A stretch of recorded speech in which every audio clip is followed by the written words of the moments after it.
আসসালামু আলাইকুম। তো সকাল সকাল চলে আসলাম বাঁশ কিনতে। এই যে আমার বাঁশ কিনা শেষ, এখন নিয়ে আসলাম সিমেন্টের খাম্বার টিন। আমার মুরগির বাচ্চাগুলোর জন্য নতুন ঘর বানাতে হবে, যার কারণে আমি বাঁশ খাম্বার টিন সব নিয়ে আসলাম। তো একটা একটু করে আমি নামাচ্ছি গাড়ি থেকে। তো টিন আর খাম্বাগুলো গাড়ি থেকে নামানো হচ্ছে।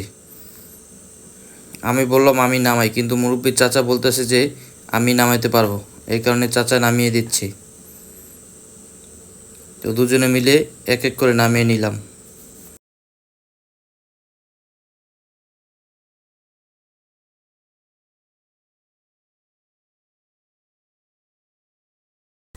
এই যে টিনগুলো নামানো শেষ, এখন সিমেন্টের পালাগুলো নামিয়ে নিলাম।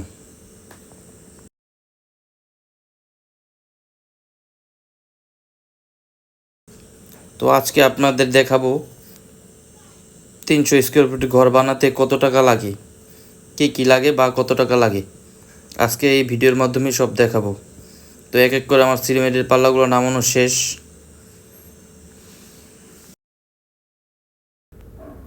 এই যে আমার কাঠ বাঁশ সবই কিনা শেষ, এখন আমি ঘরের কাজ ধরবো। এই তো ঘরের কাজ ধরে নিলাম। এখন ঘরের কাজ ধরতে ধরতে এই যে একটা গাছ ঘরের মাঝখানে পড়েছে, যার কারণে আমি গাছটা উঠিয়ে নিলাম। এর আগেও আমি অনেকগুলো গাছ কেটেছি এই ঘরের জন্য। যেটা কাটা লাগছে ওইটা কেটে ফেলেছি, আর যেটা কাটা লাগেনি ওইটা আমি উঠিয়ে অন্য জায়গায় লাগিয়ে দিয়েছি। তো এই যে আলহামদুলিল্লাহ আমার ঘরের কাজ শুরু হয়ে গেছে, সিমেন্টের পাল্লা ডাবানো হচ্ছে। মিস্ত্রিরা ভালো করে মাপ নিচ্ছে, মাপ নিয়ে সিমেন্টের পাল্লা ডাবিয়ে নিচ্ছে।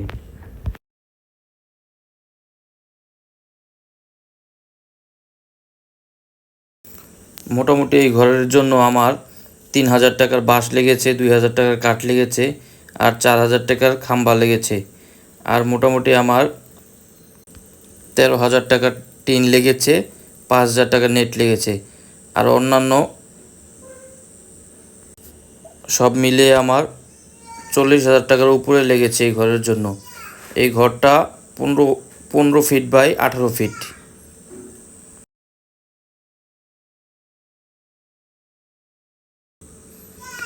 তো এই যে মোটামুটি এক এক করে আমার সিমেন্টের খাম্বাগুলো লাগানো হচ্ছে।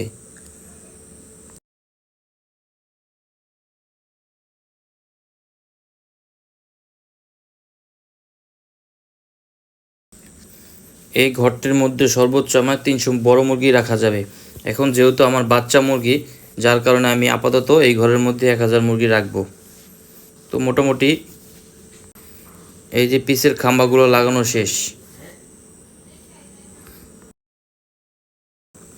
আমাদের ভিডিও যদি ভালো লাগে তাহলে আমাদের চ্যানেলটিতে অবশ্যই অবশ্যই সাবস্ক্রাইব করবেন।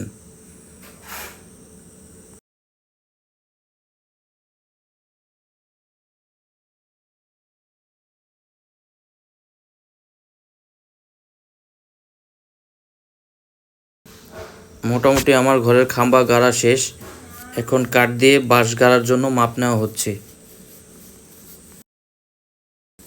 মিস্ত্রির সাথে আমিও কাজ করছি, যেখানে যা যা লাগে ওইটাই আমি করছি।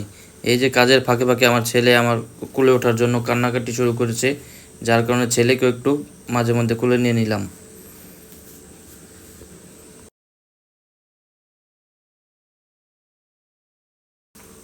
এই যে মিস্ত্রিরা বাঁশ ভালোভাবে মেপে তারপর কেটে নিচ্ছে, আমিও সাথে সাহায্য করছি, যেখানে যেটা লাগে ওখানে আমি ওইটাই সাহায্য করি মিস্ত্রির সাথে।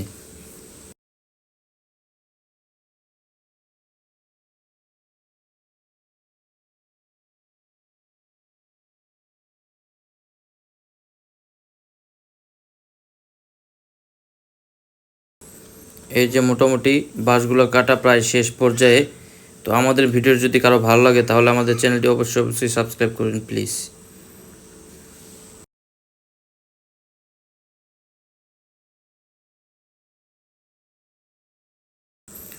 মোটামুটি আমার বাঁশ কাটা প্রায় শেষ পর্যায়ে, এখন দেখুন বাঁশগুলো লাগানো হচ্ছে।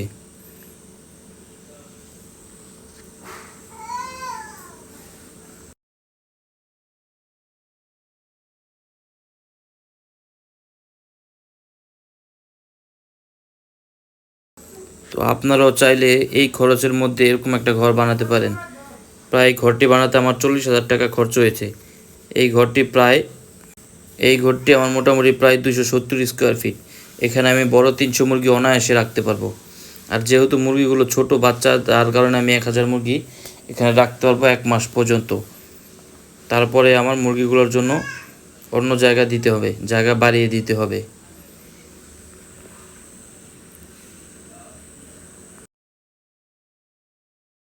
তো মোটামুটি আমাদের বাঁশ লাগানো শেষ, এখন কাঠ লাগিয়ে নিচ্ছে।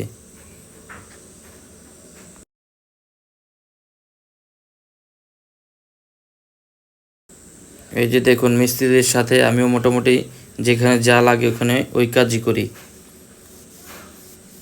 মোটামুটি আমার নিজের কাজ নিজের করতে খুবই ভালো লাগে, যার কারণে আমার যেখানে যা লাগে আমার নিজের কাজ আমি নিজেই করি। এই যে আলহামদুলিল্লাহ আমি টিন উঠিয়ে নিচ্ছি। তো আমি টিন এনেছি 9 ফিটের টিন। এই টিন পার বান পড়েছে 6,500 টাকা।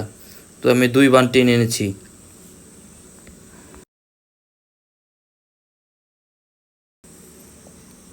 এই যে আমার মোটামুটি টিন লাগানো হচ্ছে।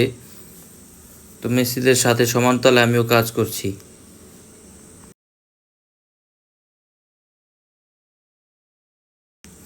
আপনারাও চাইলে এরকম খরচের মধ্যে একটি ঘর বানিয়ে নিতে পারেন। আমার ঘরটি বানাতে প্রায় 40,000 টাকার মতো খরচ পড়েছে। আপনারা চাইলে এই খরচের মধ্যে এরকম একটা ঘর বানিয়ে নিতে পারেন। এখানে আরও আপনাদের বেশি লাগতে পারে। আমার ঘরে আগেই পুরান টিন ছিল, যার কারণে আমার পুরান টিনের খরচটা লাগেনি। তো হয়তো বা পুরান টিন যদি আমি লাগাতাম তাহলে কিনে লাগাতাম তাহলে হয়তো বা আমার আরও 4-5 হাজার টাকা লাগতো, যার কারণে আমার এই টাকাটা লাগেনি। তো আলহামদুলিল্লাহ আমার ঘর মোটামুটি করা কমপ্লিট। তো আজকের ভিডিও এখানে শেষ। আমাদের ভিডিও যদি কারো ভালো লাগে আমাদের চ্যানেলটি অবশ্যই সাবস্ক্রাইব করবেন। আল্লাহ হাফেজ।